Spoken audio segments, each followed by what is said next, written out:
नमस्कार, बहुत स्वागत आप सभी का। आप देख रहे हैं आपकी बात मध्य प्रदेश और मैं हूं अभिलाष मिश्रा।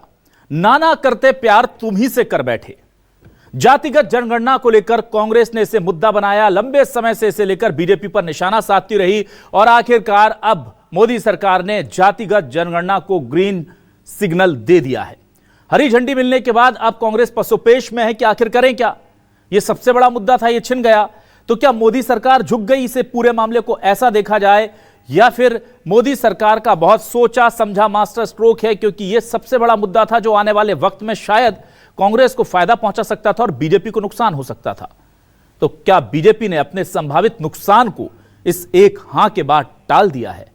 और क्या जातिगत जनगणना पर मान जाने भर से जातिगत जनगणना हो पाएगी, या और भी विकल्प हैं इस पूरे मामले को लेकर? कहीं सुप्रीम कोर्ट में अगर कोई चला जाता है तो क्या इसे रोका भी जा सकता है? सरकार को सुप्रीम कोर्ट बोल सकता है कि आप जाति के आधार पर मत कीजिए, पहले होती रही है, बीच में बंद हो गई, उसका क्या आधार था, और दोबारा होगी, उसके क्या आधार होंगे, क्या बिंदु होंगे? बहुत सारे सवालों के साथ शुरू करते हैं आपकी बात।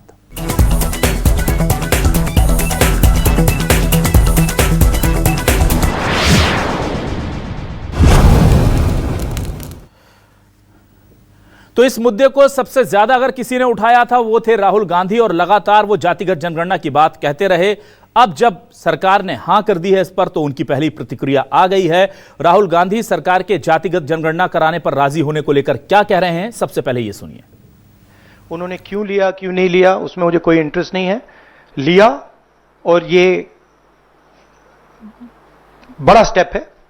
मैं सिर्फ ये समझना चाहता हूं कि ये सेंसस कब होगा और ये किस प्रकार से सेंसस होगा, कौन से सवाल इसमें होंगे। क्योंकि आप कह सकते हो कि हमने सेंसस कर दिया और फिर रेलेवेंट सवाल आपने नहीं पूछे, तो फिर उसका कोई मतलब ही नहीं है।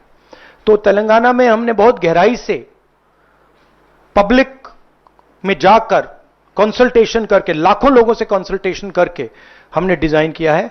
तो we want a people's census, we don't not want a bureaucrat census. और इस पूरे मामले पर क्या कह रहे हैं बीजेपी और कांग्रेस? एक दूसरे पर हमलावर भी हैं, जरा ये भी सुन लीजिए। हमारे नेता, लोकसभा विपक्षी नेता आदरणीय राहुल गांधी जी, वो पूरी कांग्रेस इस बात को हमेशा कहती रही है कि समाज के गरीब वर्ग को अगर न्याय दिलाना है, उनकी जाति गणना होना बहुत आवश्यक है, जिससे मालूम पड़ सके कौन व्यक्ति कहाँ पर कितनी संख्या में और कहाँ उनकी स्थिति बनी हुई है। राहुल जी हमेशा इस बात को कहते रहे और बात को आदरणीय नरेंद्र मोदी जी ने आज स्वीकार किया है, कैबिनेट में निर्णय हुआ है, मुझे खुशी है। लेकिन यही है कि चुनावी परिप्रेक्ष्य में कहीं इस तरह चुनावी घोषणा होकर न रह जाए, इस बात का ध्यान रखा जाए और जनगणना कराई जाए। जनगणना शुरू होगी तो निश्चित से सारे लोगों को इसका फायदा मिलेगा, खासकर समाज के गरीब वर्ग के लोगों को, पिछड़े वर्ग के लोगों को, सभी को इसका फायदा होगा। और नरेंद्र मोदी जी के लिए अगर इसका क्रियान्वयन होता है तो बधाई की बात। हम सबको नरेंद्र मोदी जी, हमारे आदरणीय प्रधानमंत्री जी को साधुवाद देना चाहिए।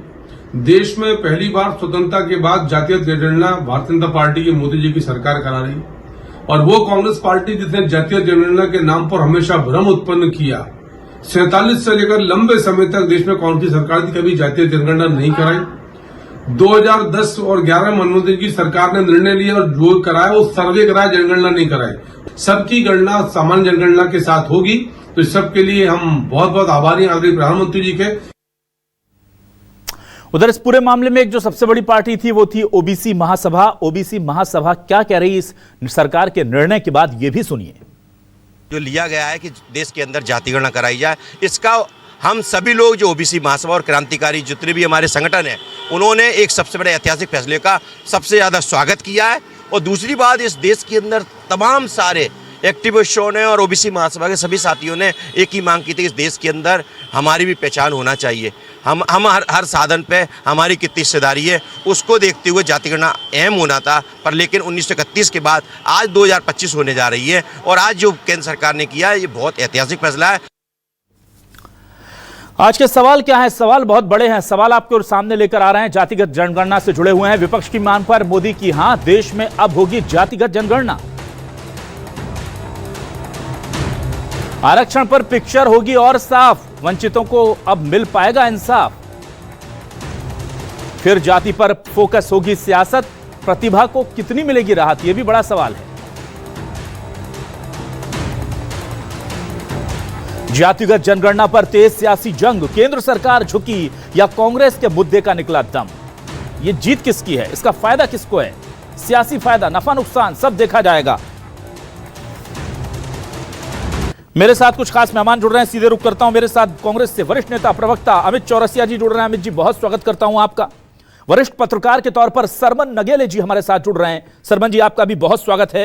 बीजेपी से वरिष्ठ नेत्री और प्रवक्ता गुंजन चौकसे जी हमारे साथ हैं, उनका भी स्वागत करूंगा। और वरिष्ठ अधिवक्ता, संविधान के विशेषज्ञ, कानून के बारीकी से समझने वाले, सुप्रीम कोर्ट के प्रसिद्ध लॉयर संजय चड्ढा जी ने हमें ज्वाइन किया है, उनका भी बहुत बहुत स्वागत करता हूं। सबसे पहले अमित जी आपके पास आता हूं। अमित जी, ये मांग ऐसा लग रहा था कि आने वाले समय में बहुत बड़ा सरदर्द बनेगी बीजेपी के लिए, पर ये मुद्दा ही खत्म कर दिया।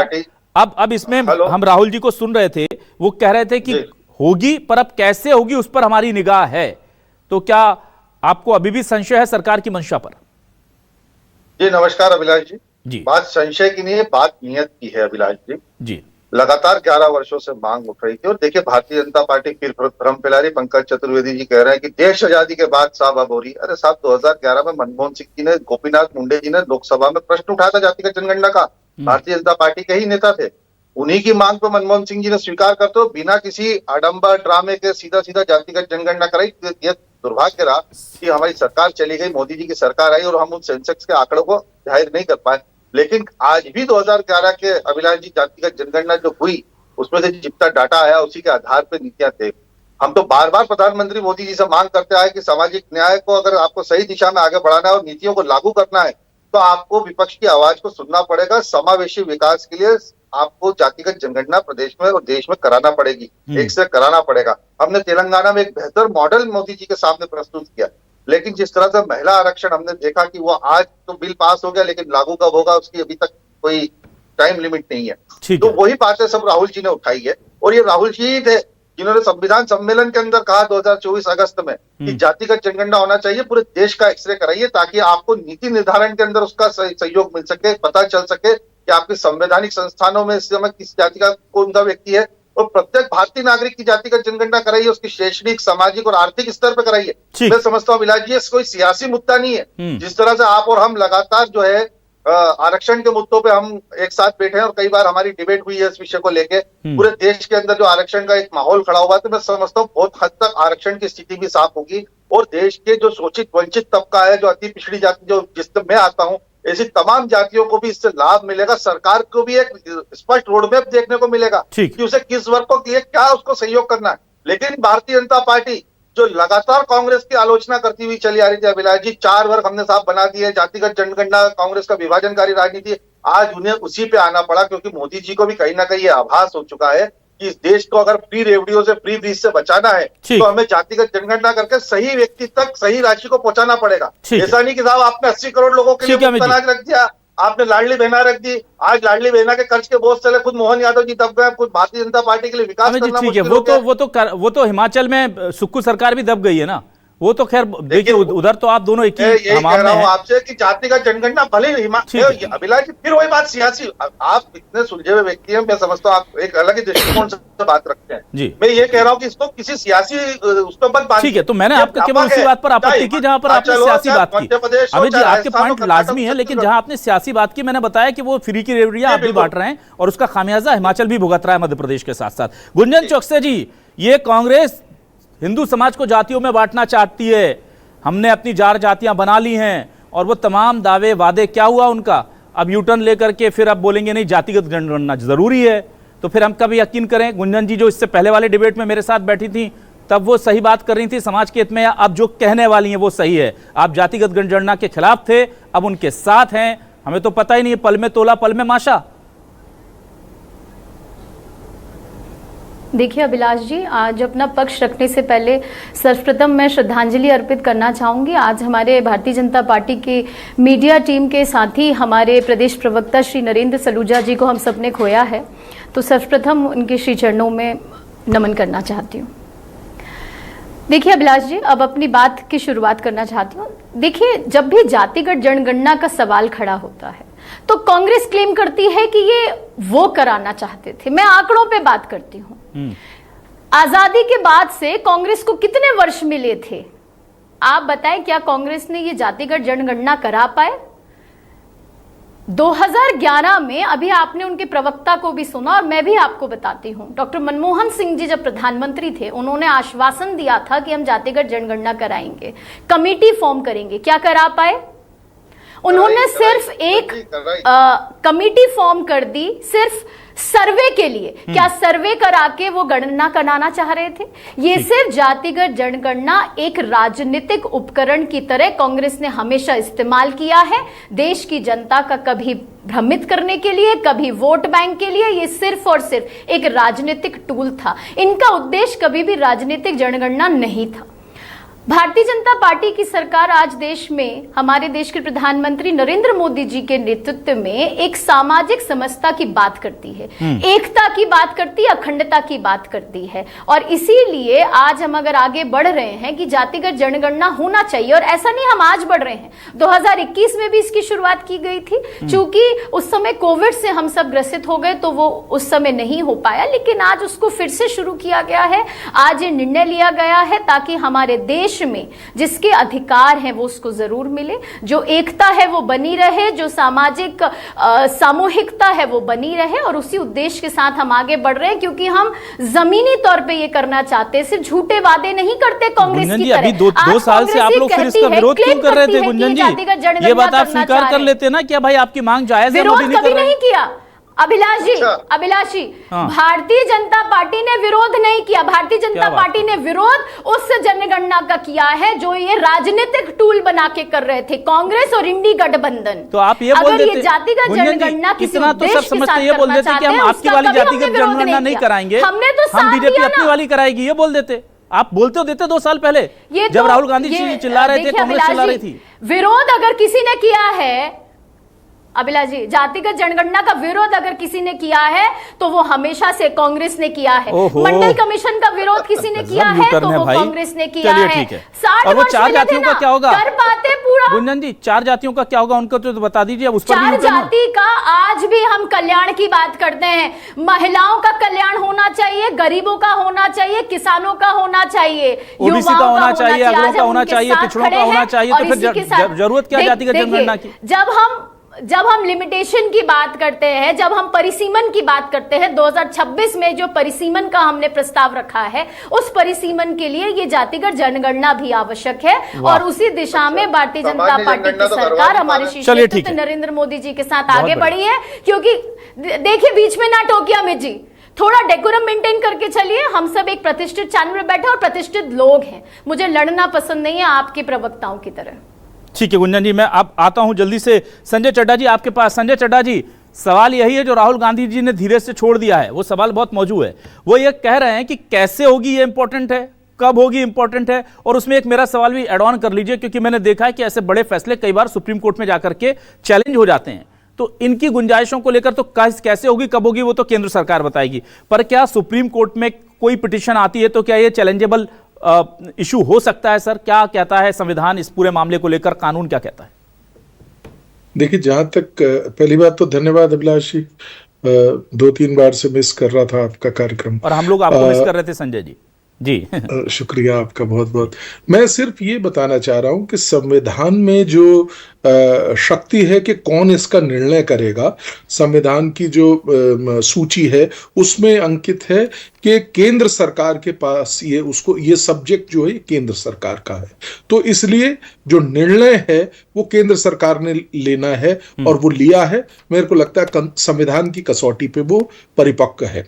अब मैं आता हूं कि किन विषयों को लेके यहां पे चैलेंज करने की सोची जा सकती है। अगर कोई व्यक्ति चाहे तो वो चैलेंज कर सकता है इसको, क्योंकि 2-3 इंपॉर्टेंट परिपाटी हैं। जैसे कि पहले कि इस तरह से जातिगत डिवीजन से पुनः जो है ऐसा होगा कि जो डिवाइसिव पॉलिटिक्स हो रही है, और जो संविधान में निहित है कि किसी भी तरीके से इक्वलिटी जो है उसको आप 14 और 15 आर्टिकल जो है उनमें उसकी कसौटी को इसको झेलना पड़ेगा। इस निर्णय को इस पर्टिकुलर पॉइंट पे ही प्राइमरली इसको चैलेंज किया जा सकता है। लेकिन इसका जो विपक्ष का पक्ष है, यानी कि जो इसका विरोधाभास बात निकल के आती है कि इस तरीके से जो कॉन्स्टिट्यूशन में निहित अफर्मेटिव एक्शन का जो एक ब्रॉड जिसे कहते हैं, जिसके बेसिस पे हम कॉन्स्टिट्यूशन के माध्यम से रिजर्वेशन और तमाम चीजें प्रोवाइड करते हैं,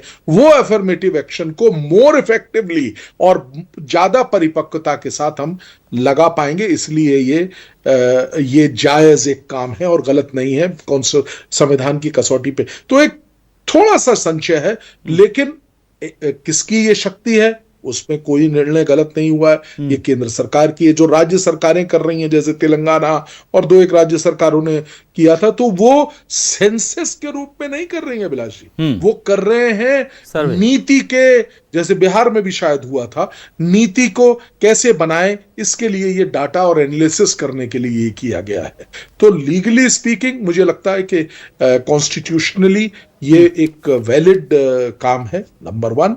नंबर 2, अगर कोई चैलेंज करेगा तो उसको इक्वालिटी के कहीं से, ऐसा तो नहीं है कि इससे हम और जातिगत डिवीजन कर रहे हैं और उसका प्रभाव कॉन्स्टिट्यूशन में निहित जो मूल्य हैं उन पे उनके विरोध में आएगा। ठीक है, अब मैं आता हूं सरवन नगेले जी आपके पास। सरवन नगेले जी, एकदम बिल्कुल अलग एंगल में इस पर दे रहा हूं, शायद गुंजन जी थोड़ी नाराज भी हो जाएंगे मुझ पर ये अचानक से चीजें सामने आई हैं, और ये तब सामने आई हैं जब कांग्रेस ने एक ट्वीट भी, हम अगर उसको रिलेट करें, कितना जायज़ है जायज़ नहीं है मैं नहीं जानता, लेकिन कांग्रेस ने एक ट्वीट किया और बीजेपी ने उसे सर तन से जुदा वाली मानसिकता से जोड़ दिया, जिसमें एक नेताजी खड़े हैं जो मोदी जी जैसी छवि के हैं लेकिन उनका सर नहीं है, और लिखा जिम्मेदार गायब। और फिर अचानक से मीटिंग हो जाती है और कहा जाता है फ्री हैंड हमने दे दिया है आर्मी को। मतलब आप सरकार से आप नहीं पूछें तो ज़्यादा बेटर है, क्योंकि अब आर्मी को करना है जो करना है, और आर्मी से हम पूछेंगे नहीं, और हम पूछेंगे तो आर्मी बताएगी नहीं, और बताना भी नहीं चाहिए। लेकिन क्या ये मामले को एक डाइवर्ट करने के लिए भी बहुत सोचा समझा और बहुत ही कहते हैं ना पॉलिटिकली करेक्ट मूव है कि अब आधा देश जातिगत जनगणना की तरफ चल देगा, आधा पहलगांव के दोषियों के खिलाफ क्या एक्शन हो रही उस पर होगा, तो वो जो प्रेशर सरकार पर था क्या वो भी रिलीज हो गया अब इस काम से? अचानक से घोषणा हुई है जो उससे आऊंगा गुंजन जी आपके पास। जहाँ तक मेरी जो समझ कहती है, मैंने जो अध्ययन किया है वो यह कहता है कि केंद्र सरकार की संवैधानिक बाध्यता है कि वो जातिगत जनगणना कराएं। संविधान के अनुच्छेद 246 की जो केंद्रीय सूची है उसके 69 पेज पर ये अंकित है, जो जातिगत विषय है जनगणना वाला। उसी के तहत केंद्र सरकार ने निर्णय लिया है और केंद्र सरकार बाध्य थी जनगणना कराने के लिए, कराना होगा। और माननीय राहुल गांधी जी जो बिल्कुल एकदम जिसको हालांकि मैं बोलता नहीं हूं, वो बिल्कुल चिल्ला कर और बिल्कुल तेज आवाज में और मतलब एकदम बहुत एक उत्साह के साथ जो बात करते थे, वो जातिगत जनगणना करा के रहेंगे, करा के रहेंगे। वो इसलिए कि उनको भी मालूम था कि संवैधानिक बाध्यता है। 21 में चूंकि कोविड आ गया था तो वो टल गया था, और 26 के पहले उसको प्रक्रिया प्रारंभ करना थी, इसलिए केंद्र सरकार ने ऐसा निर्णय लिया है। लेकिन जो आपने विषय रखा है कि इसमें जो पहलगांव वाली घटना है उसको डाइल्यूट करने के लिए, देखिए ये बात बिल्कुल सही है, लेकिन मेरा यहाँ एक पत्रकार के नाते मेरा ये निजी मानना ये है कि पहलगांव की घटना जो हो गई है वो तो बहुत दुखद है, लेकिन केंद्र सरकार या आर्मी वो अपने तरीके से अपने जो कूटनीति है उसके तहत कुछ निर्णय लेगी, जैसा कि माननीय मोदी जी ने भी फ्री हैंड दे के रखा है। लेकिन उसको दोनों को चीज़ों को एकदम कोरिलेटेड करना ठीक है, लोग कर सकते हैं। मेरा यहाँ दूसरा मानना है कि अभी ये एक्सरसाइज इसलिए हो रही है, अभी कैबिनेट में आएगा, फिर कमेटी बनेगी, फिर जज की नियुक्ति होगी, पूरा आयोग बनेगा, उसमें लंबी प्रक्रिया, तब तक बिहार का चुनाव आ जाएगा। तो ये देखिए, मैं बस वो बिहार चुनाव पर आना चाह रहा था राजनीतिक सर, इसका क्या इम्पैक्ट होगा बिहार चुनाव में? चाह ही रहा था आप ये बिहार चुनाव बोले तो मैं दूसरा सवाल दाग दूं, कितना इम्पैक्ट सर बिहार चुनाव पर, जहां पर जाति बहुत बड़ा फैक्टर है सर चुनाव में? देखिए माननीय अभिलाष जी, बिहार चुनाव में निश्चित रूप से भारतीय जनता पार्टी को फायदा होगा, क्योंकि वहाँ भी वो पहले से नीतीश कुमार जी ये सब प्रक्रिया करा चुके हैं, उनकी उसमें है। और दूसरा, माननीय राहुल गांधी जी पूरे देश में लंबे समय से इस बात को कह रहे हैं, तो वो भी माइलेज लेने की कोशिश करेंगे। लेकिन कांग्रेस के पास इतना संगठनात्मक ढांचा नहीं है कि जो जमीन तक ले जाए। बीजेपी के पास बहुत संगठनात्मक ढांचा है, उनका नेटवर्क है, 5 लाख व्हाट्सएप ग्रुप हैं बीजेपी के 5 लाख व्हाट्सएप ग्रुप किसी के हैं? पूरा एंटायर सोशल मीडिया को सर्वाधिक रूप से पूरी देश की जितनी भी राजनीतिक दल है, भारतीय जनता पार्टी उसका उपयोग करती है, इसलिए उनकी चीज जमीन तक पहुंच जाती है। कार्यकर्ताओं की टीम उनके पास बिल्कुल बहुत लंबी चौड़ी है, तो फायदा वो लेने की कोशिश करेंगे। अब ये निर्णय बिहार की जनता के ऊपर निर्भर करता है कि वो किसके पक्ष में मतदान करते हैं। ठीक है, अमित चौरसिया जी आप कुछ कहिए, फिर मैं गुंजन जी के पास आता हूं, उन्हें भी कुछ कहना है शायद। जी देखिए, हम तो सिर्फ इतना ही कहना चाहते हैं कि जातिगत जनगणना का तो स्वागत करते ही हम जो केंद्र सरकार, लेकिन इसकी टाइम लिमिट तय होना चाहिए। कर्नाटक और तेलंगाना के मॉडल को फॉलो करना चाहिए मोदी सरकार को, अगर इनकी नीयत साफ है तो। आर्टिकल 15/5 जिसका राहुल जी जिक्र कर रहे थे, जो मनमोहन सिंह जी के समय जिसके बकायदा कानून बना के बिल पास किया गया था प्राइवेट इंस्टीट्यूशन के अंदर आरक्षण लागू करने का, वो भी लागू करना चाहिए। और साथ ही जो 575 करोड़ का जो ऊंट के मुंह में जो जीरा सरी का बजट, जो अभी चरवण जी ने कहा कि बिहार चुनाव और ये सारी चीजें, तो ये चुनावी जुमला ना रह जाए। वाकई इस देश के अंदर इस देश की मांग है। आप जनगणना, सामान्य जनगणना तो अभी तक करा नहीं पाए थे, अब आप देर से ही सही जातिगत जनगणना पर लौट कर आए हैं, तो इस देश की मांग को समझिए और जातिगत जनगणना के लिए टाइम लिमिट भी दीजिए। और ये जनगणना जो है सिर्फ अधिकारियों के बंद कमरे में ना हो, आम जनता के बीच में हो, भारत के प्रत्येक नागरिक की अभिलाष की। इसमें फिर ये भ्रम ना फैलाएं। हम तो कहते हैं कि भारत के प्रत्येक नागरिक की करिए सामाजिक, आर्थिक और उसके शैक्षणिक स्तर की, ताकि भारत का एक्सरे पूरे देश की जनता के सामने आए। और संघर्षशील नेतृत्व जीतू पटवारी जी के नेतृत्व में हम तो जातिगत जनगणना करवाएंगे ही। गुंजन जी, इस भरोसे में मत रहिएगा कि आप अमित जी ये बताइए, चलिए अब बीजेपी जातिगत जनगणना जब करवा रही है तो आपका तो सबसे बड़ा मुद्दा छिन गया सर, अब क्या करेंगे आप आगे? बस उसमें कमियां निकाल करके अब थोड़ा बहुत डैमेज कंट्रोल होगा, या कमियों की बात नहीं है, यह अधिकार की बात है अभिलाष जी। ये फिर मैं कह रहा हूं कि इसको सियासी चश्मे से जो भारतीय जनता पार्टी अभी तक आपने भी तो 40-50 साल नहीं कराया था ना अमित जी, आप फिर खुद ही एक्सेप्ट कर ले रहे हैं कि अधिकार आपने नहीं दिया। अभिलाष जी 2011 में मनमोहन सिंह जी ने तो कराया सर्वे तो छत्तीसगढ़ में भी हुआ है, सर्वे सब जगह हो रहा है। अरे सर, फिर वही भ्रम की बात है। आंकड़े बकायदा हुए, बिल्कुल एक सेंसस हुआ उसके अंदर, अब वो आंकड़े मोदी सरकार ने जारी नहीं करे तो वो सर्वे कहे या तो कुछ और नाम। तो आप ये तो मानते हैं, तो आपने अगर 50 साल ले लिया अमित जी, और आप 50 साल लेकर के भी जातियों के सर्वे हैं, तो ये तो अभी 15 साल ही हुए होंगे, इनको ज्यादा तो नहीं हुए। हम देखेंगे अभी, वही हम कह रहे हैं कि महिला आरक्षण सरी का इसका भी असर ना हो कि भाई चुनावी जुमला या जुमला। गुंजन जी के पास आता हूं मैं, ठीक है गुंजन जी, धरातल पे कितना जाता है ये भी देखते हैं। ठीक है गुंजन जी, देखिए जातिगत जनगणना को लेकर के आप लोग जो बातें, मुझे वो सब मेरे कानों में गूंज रही हैं कि हिंदुओं को बांटना चाहती है कांग्रेस, इनको जातियों में बांटना है, दूसरे समाज को लेकर के बात नहीं करते, सिर्फ हिंदुओं को बात करते हैं। अब आप जाति पूछेंगे तो वो कहते हैं ना कि सियासत ने किया क्या हंसी सितम, जाति से शुरू और जाति पर खत्म। हम आज़ादी के पहले आए थे, जाति से निकले थे, और अब वापस हम 21वीं 22वीं सदी में पहुंचते पहुंचते हम वापस जाति पर आ रहे हैं। और एक तरफ आप कहते थे कि जाति कुछ नहीं होती, हमको केवल समाज के लोगों को देखना है, उनका आर्थिक स्तर देखना है, और वो सारी बातें एक तरफ झटके से मोदी जी ने कह दिया हम जातिगत जनगणना कराएंगे। आपको ठीक लगता है ये? अभिलाष जी उन दोनों बातों में फर्क है। मैं उस पे भी आऊंगी, उस जवाब पे, लेकिन सर्वप्रथम बहुत सम्मान के साथ मैं आपने जो सवाल किया था हमारे वरिष्ठ पत्रकार जी से कि ये जो कश्मीर में घटना घटित हुई है कहीं उससे ध्यान भटकाने के लिए तो नहीं किया है, तो मैं बहुत सम्मान के साथ इस सवाल का भी खंडन करती हूँ। अभिलाष जी, ये भारतीय जनता पार्टी की सरकार है, ये हमारे राष्ट्र के हर एक नागरिक के साथ खड़ी हुई सरकार है। अगर आज वहां मासूमों के साथ जो अत्याचार हुआ है, हमारे देश के प्रधानमंत्री श्री नरेंद्र मोदी जी ने ये सार्वजनिक रूप से कहा है कि अपराधियों को बख्शा नहीं जाएगा और आतंकियों को बख्शा नहीं जाएगा। इसलिए इस तरीके का सवाल ये बिल्कुल बहुत ठेस पहुंचाने वाला सवाल था। अच्छा, अब दूसरी बात आपने कहा कि हमने उस समय कहा कि जातिगत जनगणना क्यों नहीं की। लोकसभा का सत्र भी बुलवा रहे हैं। अमित जी बोलने दीजिए। अमित जी आप बोल रहे थे गुंजन जी सब सुन रही थी, आपने 2 बार गुंजन जी का नाम लेकर टोका, उन्होंने फिर भी कुछ नहीं कहा। थोड़ा डेकोरम ना ठीक है गुंजन जी आप बोलिए प्लीज। ठीक है, देखिए हम संस्कार संस्कृति में यकीन रखने और डेकोरम में यकीन रखने वाले पार्टी, आपके जैसे अभद्र चीजों को और डेकोरम को ना गुंजन जी ठीक है, प्लीज आप कंटिन्यू कीजिए गुंजन जी अपनी बात। अब दूसरी बात देखिए, अब अभिलाष जी जो जाति की जब आप बात करते हैं, जिस तरह मैंने पहले कहा, कांग्रेस को कराना नहीं था जातिगत जनगणना, एक सर्वे का नाम देके कांग्रेस को छोड़िए ना, सिर्फ आप लोग मना करते करते क्यों करा रहे हैं? इसको टूल बनाया है ना। हमने कभी उसका मना नहीं किया। हमने कहा आप इसको राजनीतिक टूल बनाना बंद करें। आपको अगर जातियों की जनगणना करानी, कर्नाटक में क्या किया था मैं आपको याद दिला दूं, इन्होंने माइनॉरिटीज को 4% और एक्स्ट्रा रिजर्वेशन देने की बात कर दी। जब हम आर्टिकल 246 की कॉन्स्टिट्यूशन की बात करते हैं तो वहां पे संवैधानिक अधिकार है केंद्र को जातिगत जनगणना का, और उसी प्रकार कई राज्य में हुआ है। लेकिन कुछ राज्य में ये सुचारू रूप से हुआ, कुछ राज्य में ये बिल्कुल भी ट्रांसपेरेंट नहीं चल रहा है और सिर्फ एक राजनीतिक टूल की तरह हो रहा है। हमें इसका विरोध है।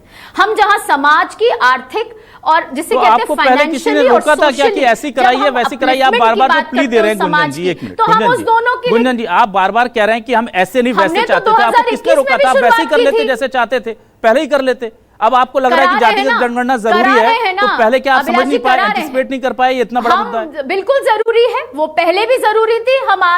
देखिए, एक नेता का बयान बता दीजिए जो कह रहा हो, आज से पहले जिसने कहा हो कि जातिगत जनगणना जरूरी है, बीजेपी के एक नेता का बयान बताइए मुझे। मिलना चाहिए। एक मिनट गुंजन जी, आप हम लोगों को ऐसे कटघरे में खड़ा कर देते हैं कि हमने विरोध नहीं किया। आज भी उसको कर रहे हैं निरंतर। मैं आपसे पूछ रहा हूं, एक नेता का बयान, बड़े नेता का बताइए बीजेपी के, आज से एक दिन पहले तक का, जो कह रहा हो कि हाँ देश में जातिगत जनगणना जरूरी है और हम इसको कराएंगे, हमको कराना चाहिए। एक नेता का बयान बताइए। और आप कह रहे हैं आप विरोध नहीं कर रहे थे, मतलब ऐसा भी नहीं है ना। हमारे देश के प्रधानमंत्री जी का नाम लेती हूं ना।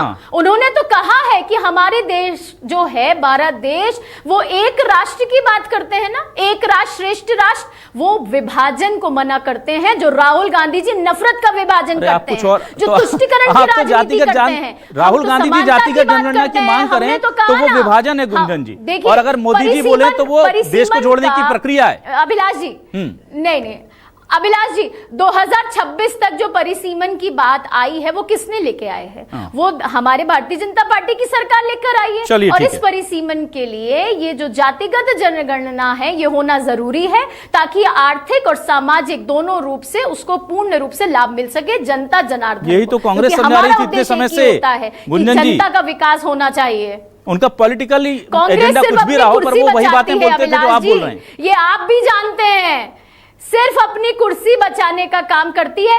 मतलब मैं तो ये बात हुई कि उनके पास समय था, वो करा नहीं पाई, और अब वो कहती उन्होंने कह के हमसे करा दिया। तो ये तो लूटने वाली बात है, इसके अलावा कुछ भी नहीं। वो उनको मौका दिया है आपने, आप इस मामले पर यूटर्न लिए तो वो कह सकते हैं झुक गए, तो होता है सियासत में। अभिलाष जी, मैंने यही तो कहा कि जो काम वो स्वयं नहीं कर पाए, उसके लिए उनसे सवाल, डॉक्टर मनमोहन सिंह जी उसके लिए उनसे सवाल किया, आपसे सवाल यूटर्न पर, वो नहीं करा पाए, उसके लिए उनसे सवाल, आपके लिए यूटर्न। चलिए संजय चड्ढा जी, एक और बहुत महत्वपूर्ण सवाल जो सबसे ज्यादा मुझे लगता है देश में अभी जरूरी होना चाहिए, क्योंकि ये सियासी नफा नुकसान तो आम लोगों तक नहीं पहुंचता।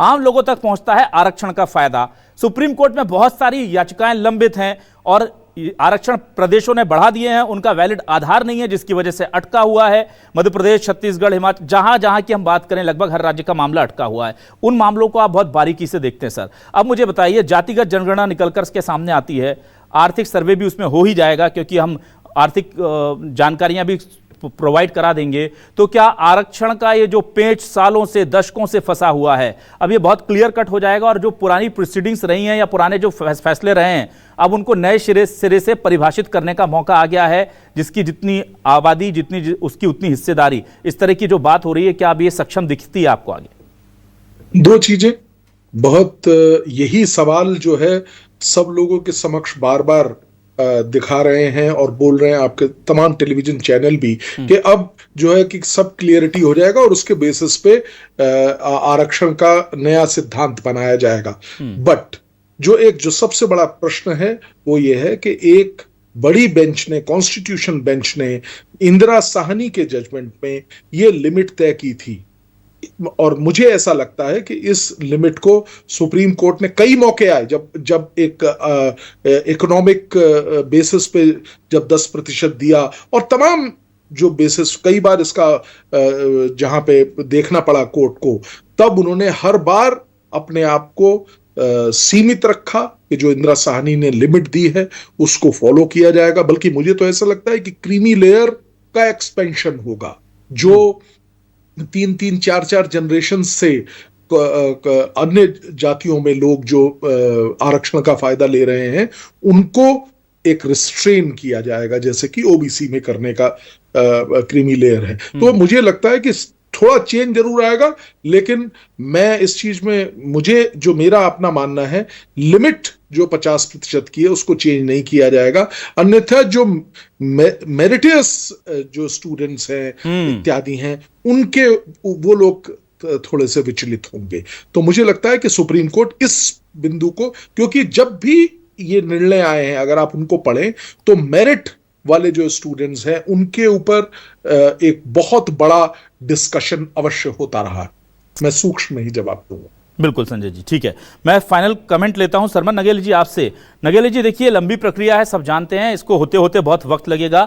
हाँ, पर यह जरूर है इस अनाउंसमेंट करने के बाद बहुत लंबे समय तक बीजेपी को फायदा हो सकता है, और कांग्रेस जो संभावित फायदा अपना देख रही थी, सियासी तौर पर मैं बात कर रहा हूं, देश को कितना होगा वो तो वक्त बताएगा, पर पॉलिटिकल फायदा जो है, क्या आपको लगता है कि अब उस पर सेंध लग गई है, बीजेपी ने एक मास्टर स्ट्रोक चल दिया है और अब कांग्रेस को कोई नया मुद्दा खड़ा करना होगा? राहुल गांधी ने जिस मुद्दे को इतने लंबे समय तक खड़ा किया, पाला पोसा बड़ा किया और उसका फायदा मिलना शुरू हुआ और बीजेपी ने यूटर्न लेकर के सारा मामला सेट कर दिया, तो ऐसे में क्या आप कांग्रेस को कुछ और बड़े मुद्दे लाने होंगे ताकि पब्लिक फोरम में जब वो जाएं तो चुनावों में अच्छे प्रदर्शन कर सके, क्योंकि लोकतंत्र में सीटें बहुत मायने रखती हैं? नहीं, आपने ठीक कहा माननीय अभिलाष जी कि कांग्रेस को और भी मुद्दे, जो जनहित के मुद्दे हैं, देश के कल्याण के मुद्दे हैं, देश की सुरक्षा के मुद्दे हैं, देश के रोजगार के मुद्दे हैं, देश की महंगाई के मुद्दे हैं, देश के आरक्षण के मुद्दे, बहुत सारे मुद्दे हैं। उनको संविधान की यात्रा की, संविधान की पुस्तक की बात वो राहुल गांधी जी समय समय पर करते हैं, लगातार कर रहे हैं वो। मेरा यहाँ इसमें स्पष्ट मानना ये है कि जैसा कि माननीय नरेंद्र मोदी जी और केंद्र की वर्तमान सरकार की मंशा है कि 2029 में एक देश एक चुनाव के तहत हम आगे बढ़ें, और उसी कड़ी में ये पहला कदम है। और जो सेंसस होगा उसके बाद डिलिमिटेशन होगा, सीटों का निर्धारण होगा, पुनर्निर्धारण होगा, उसके बाद से ये उसी प्रक्रिया का हिस्सा है, क्योंकि समय लगेगा, मेरे को ऐसा लगता है। दूसरा मेरा यहाँ ये मानना है स्पष्ट तौर पर कि भारतीय जनता पार्टी ने एक ऐसा एक काम किया है, ना केवल उनको राजनीतिक फायदा होगा बल्कि देश की जनता के समक्ष जो लंबे समय से एक जो विषय खड़ा हुआ था उसका समाधान होगा, लोगों का कल्याण होगा, लोगों का विकास होगा, लोगों को अपनी जिसकी जितनी संख्या है उसकी उतनी भागीदारी, उतनी हिस्सेदारी, ये उस दिशा में बहुत बड़ा कदम है। और भारतीय जनता पार्टी और माननीय नरेंद्र मोदी जी तो बार बार इस बात को कहते हैं। उन्होंने हालांकि असंवैधानिक तो नहीं, लेकिन उनकी निजी राय में उन्होंने 4 वर्ग बांटे थे, जो आपने भी कहा था, लेकिन ये संवैधानिक बात है। निजी तौर पर भाषण में कुछ भी कह सकते, लेकिन संविधान में जो सूची के तहत, अनुसूची के तहत जो चीजें रहती हैं वही आगे चलती हैं, वही पेपर पर, वही पार्लियामेंट में, वही कैबिनेट में आती है। बातचीत में आप कुछ भी कहें भाषण में, तो उसके तहत उन्होंने कहा था। अब वो संवैधानिक उसको आकार देते हुए इस काम में आगे बढ़ रहे हैं और निश्चित रूप से उनको फायदा होगा। लेकिन माननीय राहुल गांधी जी को भी, जैसा कि वो कह रहे हैं कि हमारी उस पर पैनी नजर है, अब वो नजर के साथ साथ में और कौन सी चीजें ऐड ऑन करेंगे ये आने वाला समय बताएगा। बिल्कुल, तो 70 साल समझ लीजिए कांग्रेस का शासन, और बीजेपी को भी अच्छा खासा वक्त हो गया। कई राज्यों में तो 20-20, 25-25 साल से वो शासन में है, पर तमाम दावे और वादों के बाद भी देश में समानता है कि आती नहीं, और इसीलिए शायद जाति है कि जाति नहीं, ये समस्या खड़ी हुई है। अब जाति एक बार फिर फुल फोर्स से इंट्रोड्यूस हो गई है, और इस जातिगत जनगणना के बाद जातियों का कितना भला होगा ये सबसे बड़ा सवाल है। क्योंकि हमने करप्शन हटाने के लिए 50 संस्थाएं, 100 करीब जो हैं योजनाएं देखी होंगी, पर देश से करप्शन गया क्या? नहीं होता, ये चीज़ें नहीं हो पाती, इसलिए ये सियासत में हमेशा हमेशा जिंदा रहती हैं। देखते हैं जातिगत जनगणना से देश का कितना भला होगा। अभी हम शुभकामनाएं ही देंगे सरकार को, और कांग्रेस को साधुवाद देंगे कि लगातार उसने अपने इस मुद्दे को प्रमुखता से उठाया, तो सरकार को उस पर राजी होना पड़ा। बहुत शुक्रिया अमित चौरसिया जी, सरमन नगेली जी, गुंजन चौकसे जी, संजय चड्डा जी, आपने हमें वक्त दिया, स्पेशली इस गंभीर विषय पर बातचीत करने के लिए आप सभी मेहमानों का बहुत बहुत शुक्रिया। दर्शकों को भी शुक्रिया। नमस्कार।